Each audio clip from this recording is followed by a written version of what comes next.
All right, welcome to another Facebook Live.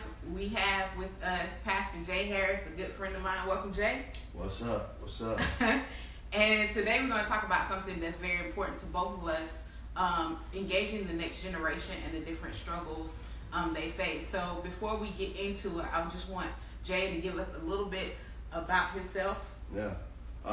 So my name is Jay Harris. What can I say about myself? I'm married. I got 8 kids and baby number 9 on the way with my beautiful wife, Alana. I pastor the Ville Church, which is downtown on Liberty Street. Also on the clothing brand Straight and Narrow. And love Jacksonville. That's pretty much what I do. Besides getting juice for my kids all day and changing Pampers. That's my other thing. Yeah. I admire you and Elaine so much because y'all have a lot of children. If I break out crying while we doing this interview, you don't know what it is. Don't even trip about it. It's just, tears just come whenever they want to come. I don't know how to stop it. Well, today we're going to talk about engaging the next generation and specifically young struggles. One of the things that I think is so vital that you do is with all that you have going on with pastoring, with having 8 children, you also are very involved in mentorship. Yeah. Specifically at Lee High School. Tell us about what you do at Lee. Yeah. So I've been volunteering. I have a young lady in my church that's been there for a couple of years by the name of Amy Donofrio. She's a teacher at Lee High School. She's a white female, teaches predominantly young African American males, and so I basically, like, one day she hit me up like, yo, Jay, come, help me out. Like, I'm trying to figure this thing out and I need some help. And so I kind of was like, bet, let's do it. I was completely blown away by what happened when I went in and the stories I got from the kids and what they were dealing with. And I think I've been there probably like 3 years, just consistently with one classroom. And it's been an absolutely amazing experience, but it's also been grievous, the reality check that's given to me, just to see the circumstances that exist with the teams and everything. So yeah, and the thing that I found out about EVAC is the movement in the class. Yeah. Because I saw you post about it on Facebook, and y'all been able to do some phenomenal things. Yeah. With going to meet the president, going to the Capitol, and speaking on behalf of just students that are struggling. Yeah. And it really opened my eyes because you don't think this stuff is going on. Yeah. And so me recently trying to get involved with the boys at EVAC, just hearing their stories almost brought tears to my eyes. Because I'm like, these guys are going through stuff that adults aren't going through. Yeah. Tell us about some of the things that they're struggling with. Yeah, so, I think the way we deal with teens today is really unfair and unjust. Like the Bible talks about how us being like kids, and it also talks about just the way we love kids. And we've become a very cold people towards children. That's outside of the church and inside the church as well. Just the way we even rationalize what's wrong in the world when we look at it. We just look at the surface and don't deal with the story underneath. And so that was a big eye-opener going into the school to hear these kids' stories. And one of the things that the teacher, Ms. Donofrio, was doing was she was having them tell their stories. But walking into the classroom, I think the first day I went to volunteer, I met a kid and his brother had just got shot at the bus stop 15 times. And so it literally just happened. He was in the middle of the grieving process. And I sit down and talk to this kid, and I said, so what's this about? He says, it's some gang stuff. And I said, you affiliated? He said, yeah. I said, so the expectation is that you got to retaliate. I know how this goes. He's like, yeah. And I said, so how you feel about that? And this kid started, which he did in a very intellectual way, but he started working, he used this word, fear, respect, but he said it like it was one word. And he said, the people who are leaders in my gang, they have fear, respect. They can walk the street. He's like, I'm just a foot soldier, so when I walk the street, it's war as soon as I see an enemy. He said, but the leaders get to live freely. So he was pondering how many people he would have to hurt to achieve fear, respect, so he could finally live again. Wow. And he was like, my mom doesn't have money to move away to get out of here. But he's like, I can't even go outside anymore. And so I'm wondering how much work I got. And this was his way to get the freedom. Blew my mind. Like, it blew my mind. And so I walked in on that. The kid behind him, his brother just got killed. There was a kid in the classroom, he had got shot in the face earlier that year. There were several RIPs on the board to kids that had been killed. Another young lady in the classroom going through all type of issues. I'm trying to figure out what's going on with her. When I finally talked to her, I found out that her mom's boyfriend had just murdered her. And wow. I'm in one classroom. I ain't even got to the school, which is like 700 plus students. I'm in one classroom. And then it goes on from there. I got I think it's like one white kid in the class. And I'm getting to him last because he's in all TC and stuff. I'm thinking he got his stuff together. By the time I get to him, he's been shot 3 times already. Wow. And done beat a drug addiction. And I'm like, my mind literally, when we used to go volunteer, when we would drive home, we would cry all the way home. Nobody would say nothing in the car, like the first couple months, because it was like a horror story. Every time we went in, we couldn't believe it. They would call me from the school and be like, hey, Mr. J, we need you to bring some shoes up here for this kid. And I'm like, why doesn't he have shoes? Well, he lives in a crack house and it got raided this morning, but this is the only place he gets food at, so he came to school without his shoes. Mm-hmm. And so I'm starting to get this picture and I'm like, what in the world is going on? It was horrifying, but it also showed me how blind we are and how engaged we aren't. You know what I'm saying? And so it's crazy. Yeah, and recently I did a video series with the boys called Questions for God, and which I'm going to be releasing after our conversation. Me and Jay kind of set the tone for what these guys are dealing with. But one of the questions that broke my heart, God raised his hand and was like, why does God want me to honor parents that abuse me? And when I told you that yesterday, you shed light on why that question was so powerful. Why is that important? Yeah, that the question you were asking that for the boys, or that response is timely. There's something going on in the class. And so just a couple of weeks ago, I was in the classroom and one of the young boys was giving his story. And so he was talking about his father had just got 30 years in prison, and he was talking about just him and his mom, this broken relationship, and how she doesn't even know it's broken. So he can't even walk through the discussion with her because she doesn't even grasp it or only responds in anger. And so he's like, I've been alone since I was a kid. And he's like, that's just what it is. Me and my brother are fighting to get out of our situation, and this is the hand we've been dealt. This kid had the hand of God on him because he was like, we were poor, we couldn't have no decent sneakers, but I decided I was going to be content. And I was like, that's an amazing thing that God is leading you in. And so, but anyway, long story short, when he said this story in front of the classroom, several of the boys started striking out at their parents. And at first I wanted to simmer them down, like chill out, but then when they start telling the story, a boy comes up and he tells me, he's like, yo, my mom's boyfriend just pulled a gun out on me and my little brother who's 5. And I'm like, when did this happen? A couple months ago. And I said, well, what'd your mom do? Defended her boyfriend. And he was like, excuse me, he was like, at this point, the way I'm living is that I have to take care of my brother, but I've detached from my mother. And so there's these lines being drawn where they go into they're basically abandoned kids. And so, sometimes we look at like, yo, they don't let nobody lead them or teach them anything.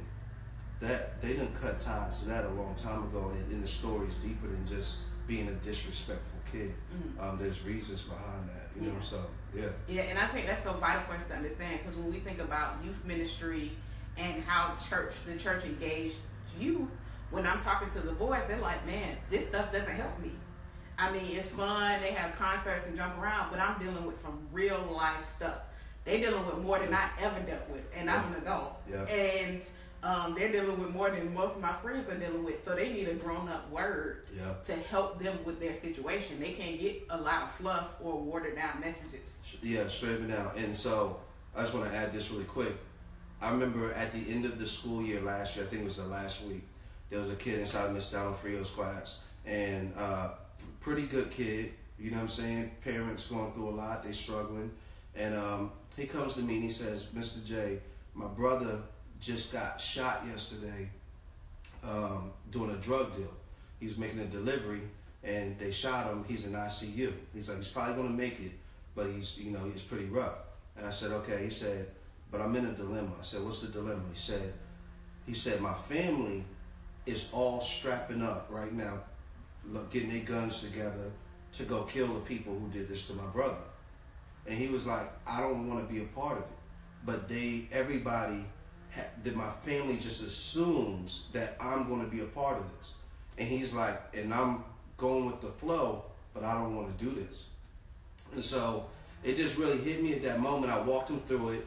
And I told him, I said, listen, man, I'm here with you. If your family abandons you, I'll be your family, period. Mm-hmm. But you are standing up as being responsible, and you're not no punk for it.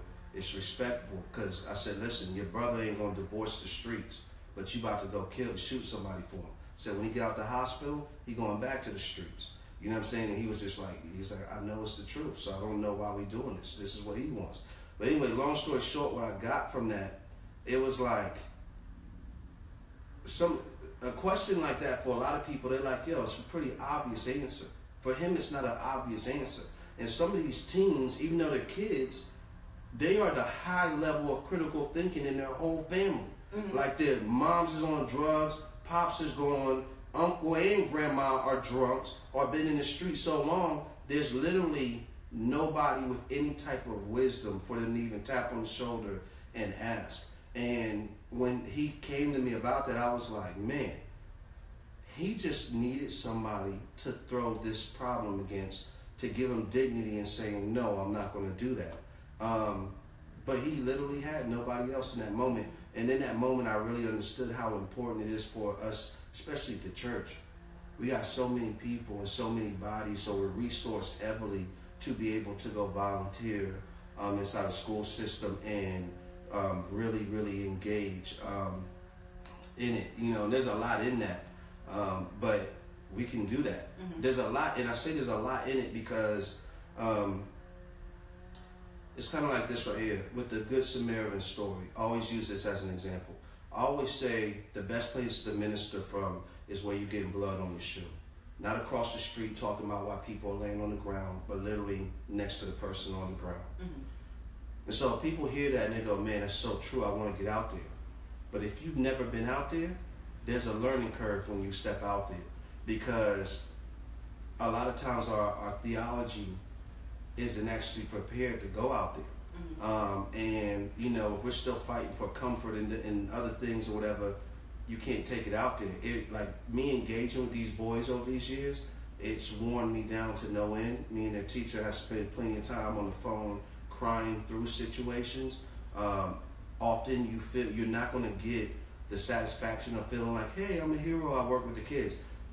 You don't got time for that when you're really in it, because we have victories with these kids, but then the next day they come back and they flip over the table and say, go get the school police officer, I don't give a crap about nobody, and spit in your face, because they still have to go home to the trauma of home. Mm-hmm. And so I know kids who go home to sleep inside of their father's girlfriend's laundry room and ain't seen their father in who knows when. Mm-hmm. You know, kids, I got a kid who just recently told a story, he's moved 9 times within the past couple of months. And so the expectation we have for them to come in and play school every day, it ain't really real. And when you step in to serve in that, it's like the Bible says, he says, if you share in suffering as a good soldier of Christ, I don't care how good you are, you don't have enough good to deal with the mess that's going on. Only by the power of God are we going to be able to walk into the brokenness that's there, because whatever we think it is, it's 100 times more. And people know me for being attached to the street and outside of the church even before I got involved in that. For all that I thought that I knew, it's completely naive. When I stepped into school, it hit me like more like what I thought I knew about the gang problem in the city. I ain't know nothing. It was a real reality check, but it was also a reality check of how we have an amazing opportunity to lead our children and also play a big hand in our city if we would make them a priority. And that's what it really is. It has to be made a priority. So when pastors, I'm sorry I'm talking so much. Oh, they fine. When pastors are dancing with this conversation, what they're dancing with is a little bit more than just a actual project that the church takes on. They're dancing with the idea of actually changing the whole culture of their church to not be on the side of the street like the, you know what I'm saying, the preacher and the Levite in the Good Samaritan story, but to actually live as a church that's on the other side of the street. Because when the people get up off the ground and come in the building, they run into another problem of people who have not been living their life engaging with their type of brokenness. And I see that sometimes in my church. I'm like, yo, if these boys come in here again and somebody don't talk to them, I'm going to lose it. Because it's taken like 3 years to finally get them to even walk in the door of the church. And, you know, like, you better not come to them talking to them about a hat or nothing. I don't care if they got 3 dreads coming out their eyebrow. If they in the church, we winning. Let them come through and let's love them, you know? So, Yeah, and I think that's so crucial and so vital. And, you know, one of the things coming from a black church background and being in a black middle class culture is that when you see certain things, sometimes you pass judgment, you know, and that was one of the things I came to you with when I saw the boys going to different places, and I was like, Jay, why they not dressed up? Yeah. And you was like, and I'm completely naive to what's going on. And he was like, what did you say to me? Something probably crazy, whatever. Look. Let me reword it like this right here. I remember what you're trying to say. I remember Miss Donna Frio. When we were first going to Washington, one of the kids, he got locks everywhere, and she brings him in this back room. She's like, Jay, tell him we're going to the White House. You know, we're going to Washington D.C. He needs to cut his hair. And she was like, you know, and she's like, you know, and then he said, the boy said, I'm sorry, like, I'm a thug, you know. And then she looks at me and I said, I can't tell him nothing, Miss Donna Frio. I'm a thug too. And she was like so disappointed with me. But when we went to DC, everybody was all over him because he was actually like the star of our group and so articulate, engaged, on point, everything or whatever, this and that. And it made him stick out because of his hair. And I remember she came back and she was like, yo, I'm so glad that you pushed on that and like didn't tell him to do that. And this is one of the things I told her. I said, he shouldn't be acceptable based on his haircut. He should be acceptable because he's a human being. It has nothing to do with his intelligence. I'm like, in his context, so you want him to go switch who he is to go get the approval of people who aren't coming back to his neighborhood. I said, where he lives at, his hair is, everybody love it. So now we're going to have him change up, you know what I'm saying? So I try to really enforce these kids to walk in their identity.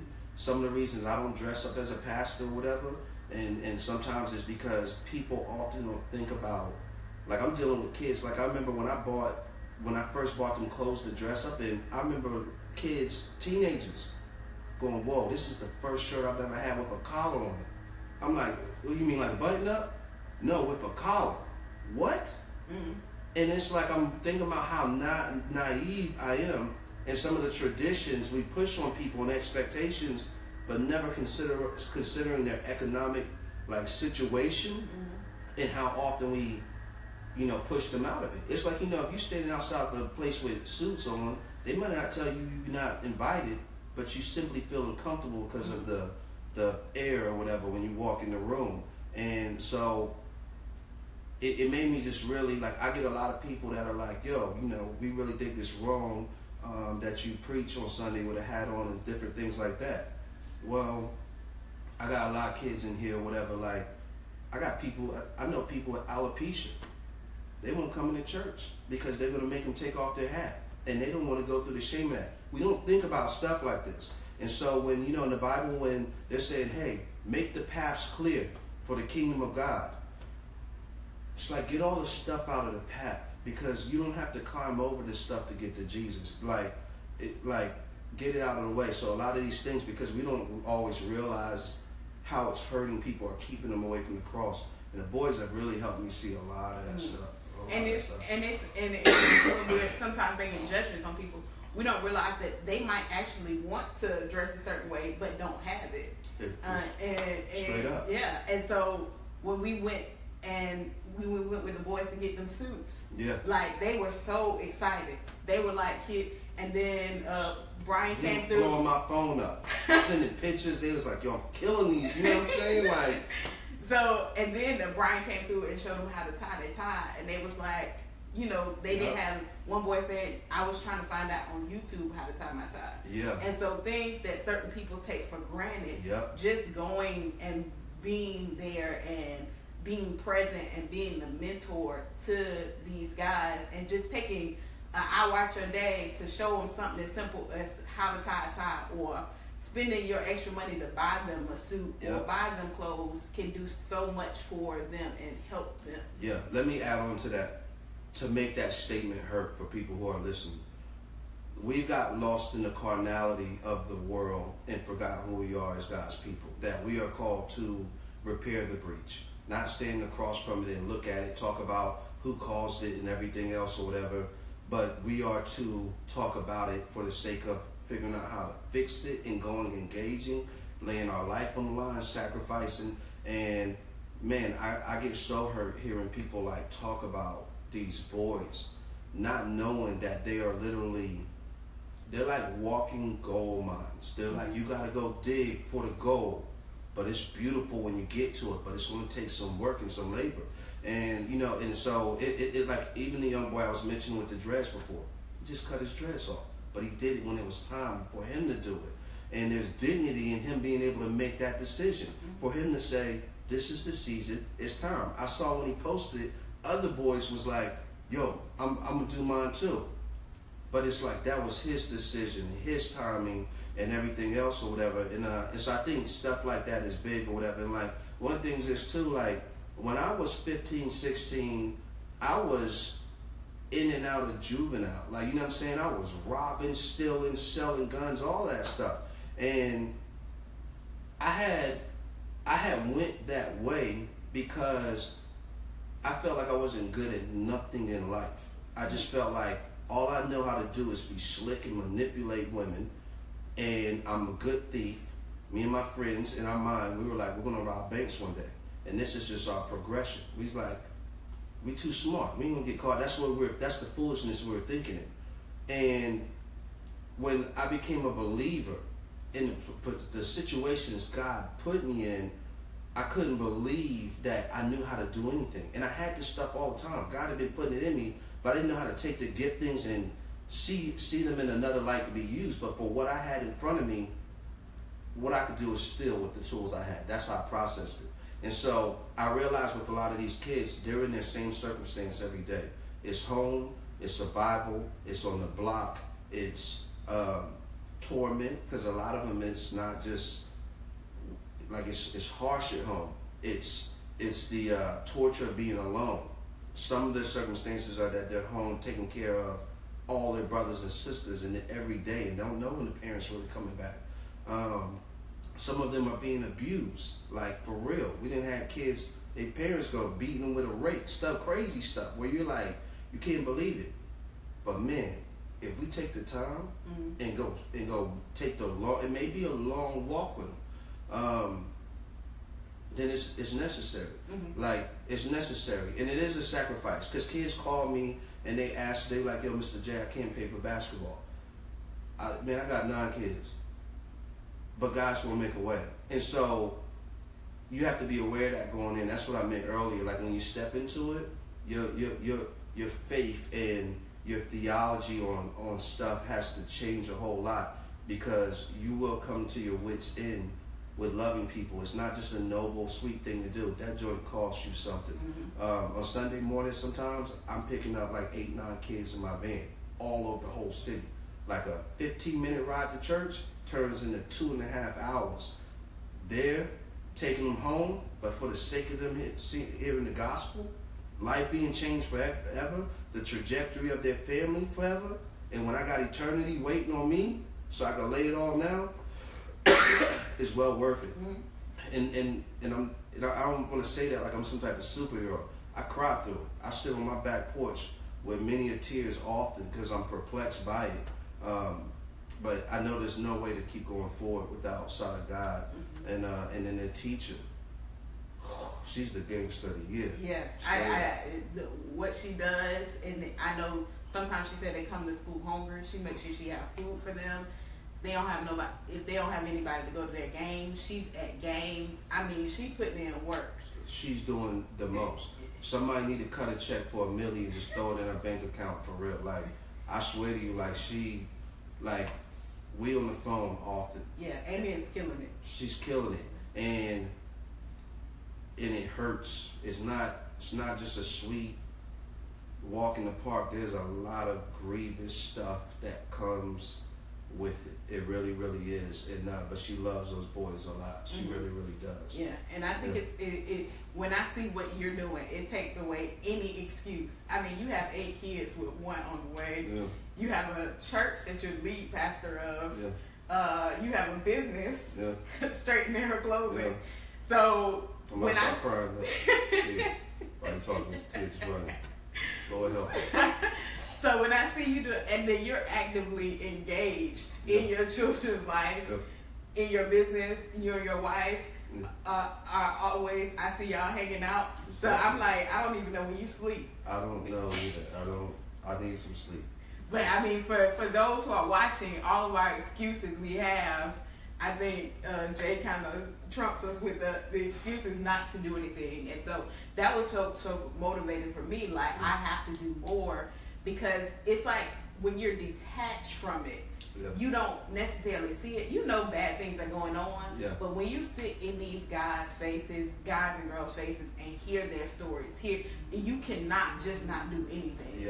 You have to find something to do, some way to help. Everybody can't do the same thing, but everybody can do something. Everybody can do something. You know, one of the things that hurts me so bad is seeing people on Facebook arguing about teens, African American youth, certain parts of town, and the cruel stuff that they say, because these boys see it. Even in some of the things that we've been able to see happen in the class, going to DC, people will come right on the thread. Adults talking to these boys like they're dirt and they're nothing. And it, like, I don't even bother getting into arguments so many times, because it's just too heavy, but it hurts. It wounds my spirit so much, because I'm like, I know what these kids are going through, like trying to work through it. Some of them have criminal records for stuff they didn't even do. Stuff where it was obvious they didn't do anything, but they weren't even valued enough for anybody to just look and go, they're on video, they didn't do it. People just kept processing and not even caring. And you just like, your mind is baffled by this stuff. And so it's hurtful and it's hard in that. But God is faithful and amazing. And it's more than even just the idea of we actually need to do something. We as believers actually need this. Your gospel gets real funny when you ain't next to suffer. You come up with all type of theologies and doctrines and stuff that is not really, really real. And so the staying close to that hurt is really, really important. It's super important. And it helps you deal with theological problems differently. So when they were asking me questions, most of them had to do with the problem of evil. And understanding suffering. Why did God, one boy was like, why did God even put me on this earth to suffer like this as a child? Like, and you think about the philosophical answers you could give them, but at that point, I think the best thing to do would be to just cry with him. Because there's no really philosophical answer. I mean, I could give one, but right now, I can see the pain in his eyes when he asks that. Straight up and down. It's like, you talking about the pain of an 80-year-old man inside of boys. Like, and you see their rage. Like, that's why, like, even for the teacher, watching what happens. Sometimes she walks in there, whatever, and the same kid that was there yesterday, crying on her, you know, needing her help, walks in the classroom, flips the desk, and goes nuts in the classroom. But the pain is running so deep. You got kids who, their family members are drug dealers. So they're living like homeless kids, going from home to home, you know, maybe clothes not getting washed, but they made the decision I'm not going to stay at home because my parents have accepted this to be the case, and I have to live in what they're doing, but I don't want to get caught up. And some of them got drugs right, like this close, and they're fighting the decision all the time to walk around struggling, being broke, even though their whole family got a package. Like, here, we can give it right to you. And so you just, when you start processing this stuff and start realizing the sacrifice some of them are making to even stay on the right path, even though for most people, it's like, nah, you out here thugging. They ain't thugging like they could be thugging, or like most people would be thugging under the circumstances. And so it's amazing. It's amazing to see that, but it really puts that into perspective, and then it also puts our own personal selfishness in perspective. That's the thing that you can't. A lot of times people want to they want to pat me on the back for what they see me doing and everything else. But all I realize is how much I suck and how horrible I am at doing this. It may look like something, but like I'm failing miserably because the pain is so much and the issues are so much. Sometimes I am rocking back and forth and can't bring myself to pick up the phone, even when I know people are in distress, because it's coming so much. And that's why my prayers for the church to really awaken, because I think we have an opportunity. Like, we're complaining about so much that's happening in society, and our kids and millennials falling away. Man, if we get up out of the walls and go lay ourselves down, man, we'll rock the whole world. I believe that with all my heart. This Jesus thing we preach is gangster, and it's sharp. It's sharp all by itself, but you got to get out of the walls to go do it. You got to go to the bar and have a glass of water if you don't like to drink beer, and talk to people. I got a bar I go to. Everybody in my church, even as pastor, know what bar I go to. And the owner of the bar knows something going on. I'm going to go lay hands on them in the bar.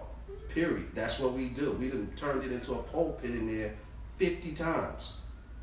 And it's amazing. You know what I'm saying? And so the church has to get out of the building. And, there's a scripture, and I ain't one of them pastors that know 50 scriptures, and I'm going to mess the whole thing up. But basically the scriptures talks about those in the church, the mature in the church, basically sacrificing for the babes of the church.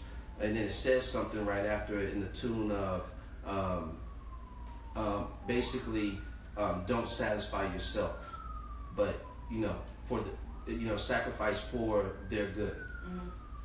And I think we've become a church where a lot of the older people or the more mature people try to whip the people into shape because they're intolerant to our messiness. And I think that has left no room for people to come in brand new. And I think church looks a lot messier than we believe it does. And what we're willing to allow it to be. Like, we've come to this idea of what excellence looks like for God's people, and we've started drafting up what we think that should be.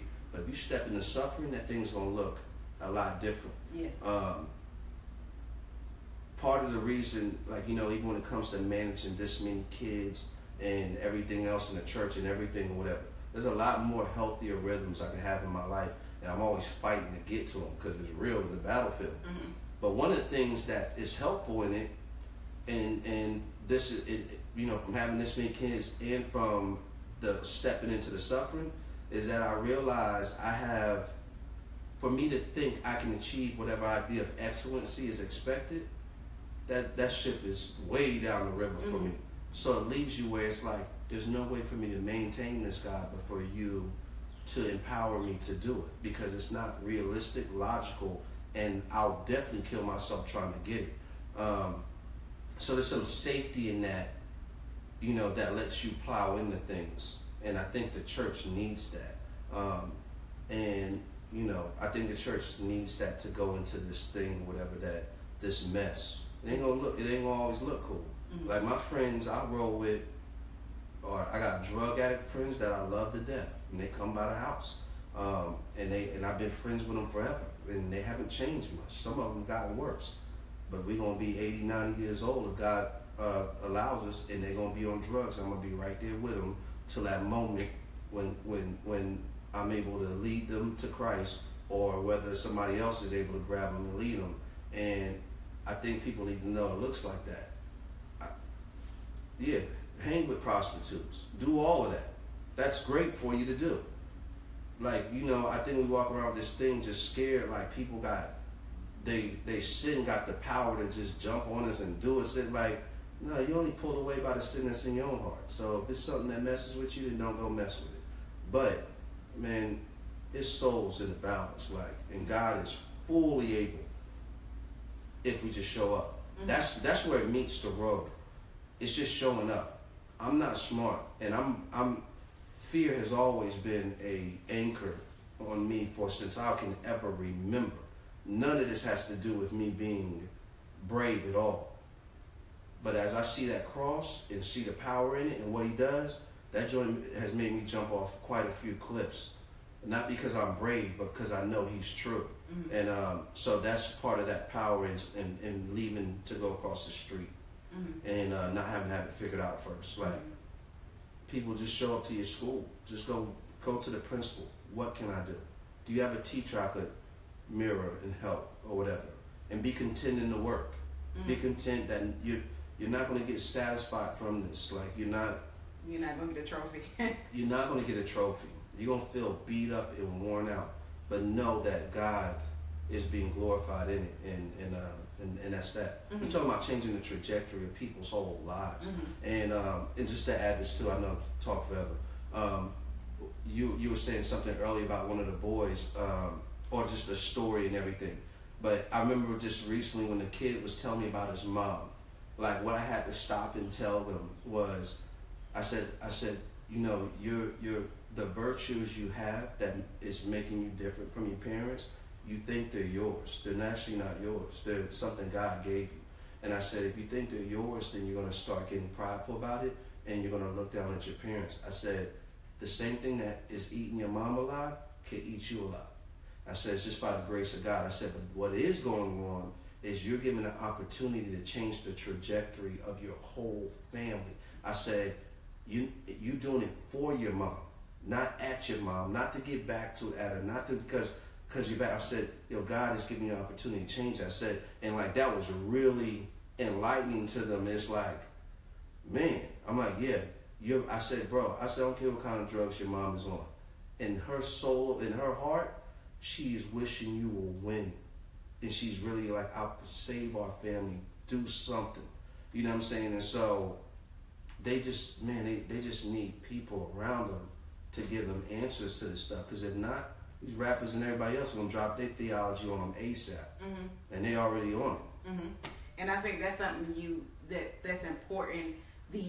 Because sometimes when we think of what we need to do or mission work or how we help the community, it looks very short term. Mm-hmm. It looks maybe like throwing money at the situation, and I can just give and write this check, and I've done my share to help the problem. While the money is needed, but we need money and workers. It's a long-term commitment, and I think that's where the suffering comes in for us, because it's denying ourselves.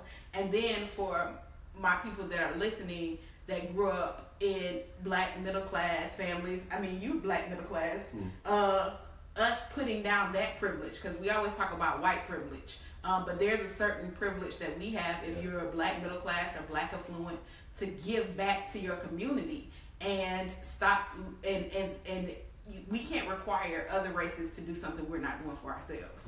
Bing bong. And so we have to save ourselves in a sense.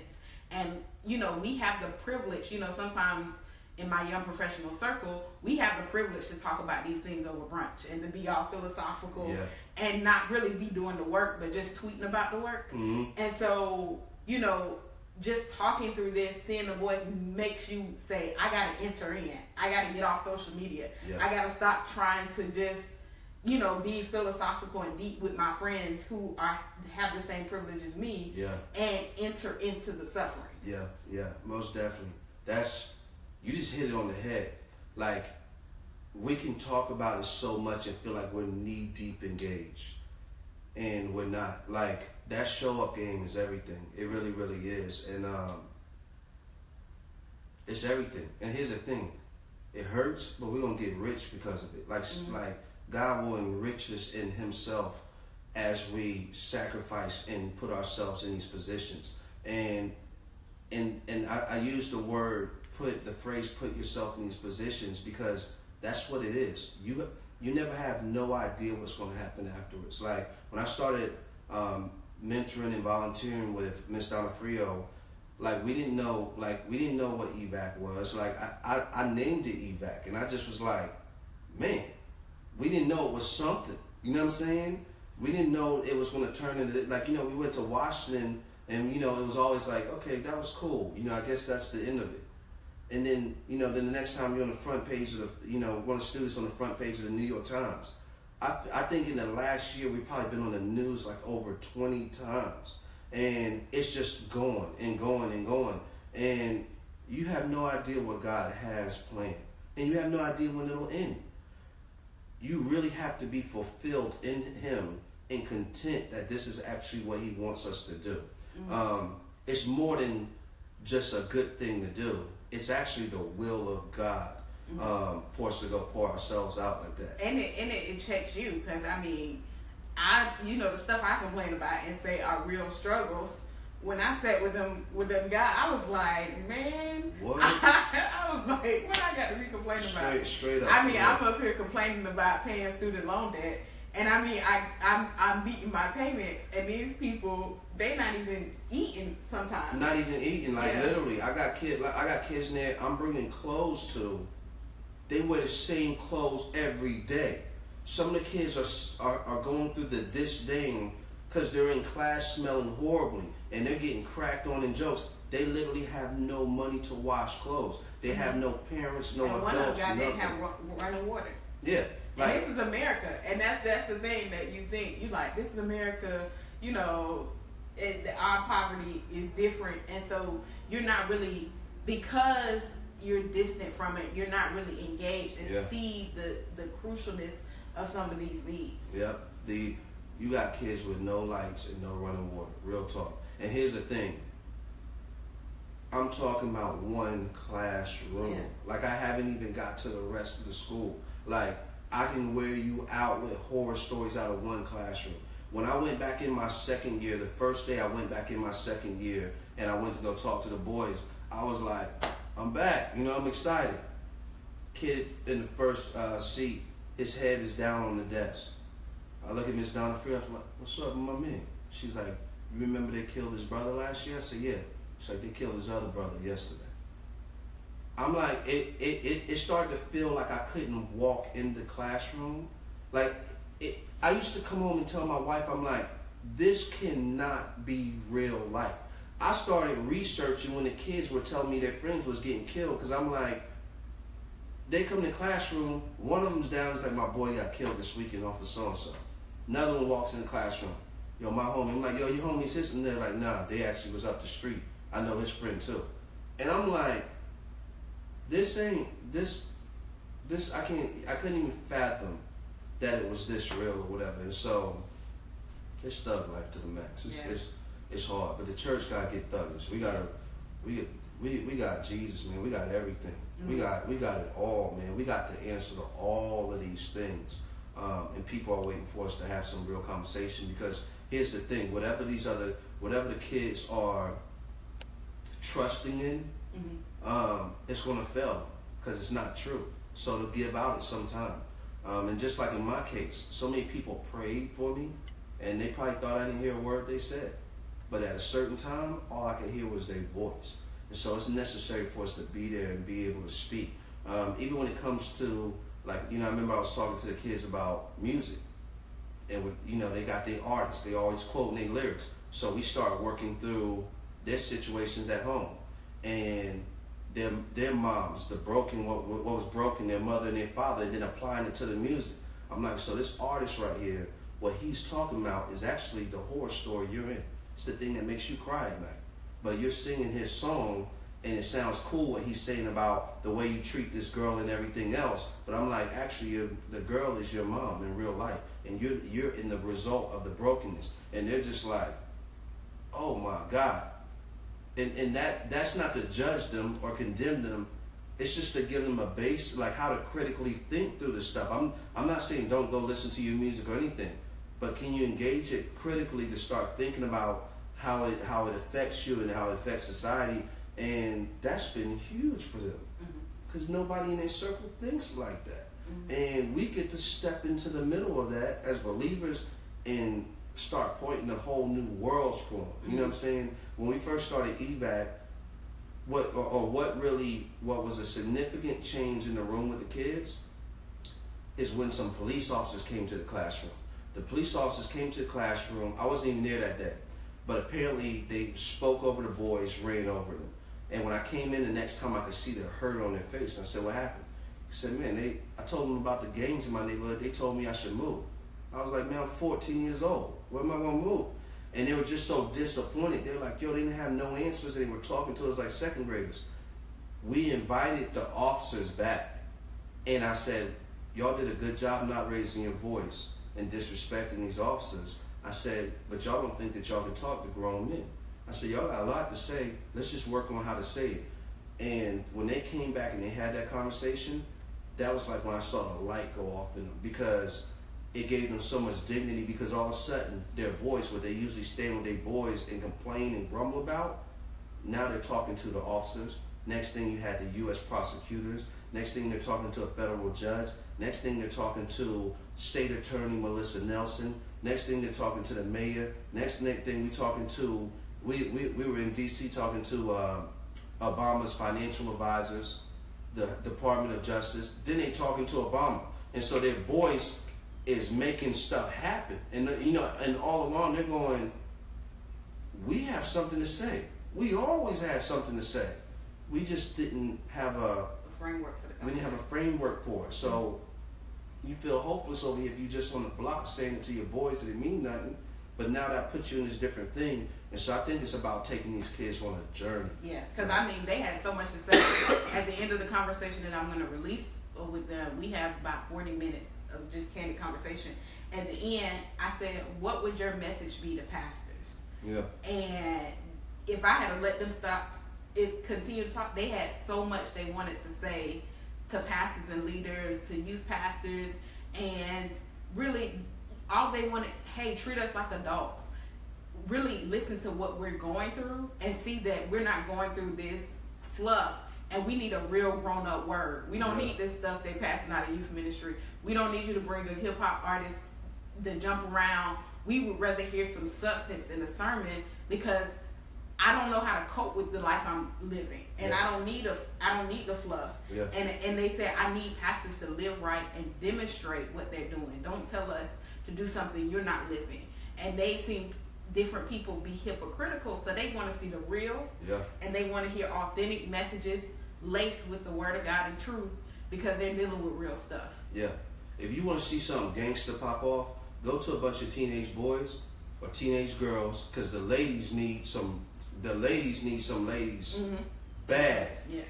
Breaking my heart to hear the stories of these young girls in school, and the boys are brutal to them. Like, man, I can't even express to you. Like, I've been saying that everywhere I go, because I'm dying for somebody to create something. But you come to them and you say you're going to resource them, ask them what they think is the problem in the streets, and then say, so let's start something. I'll pay for it.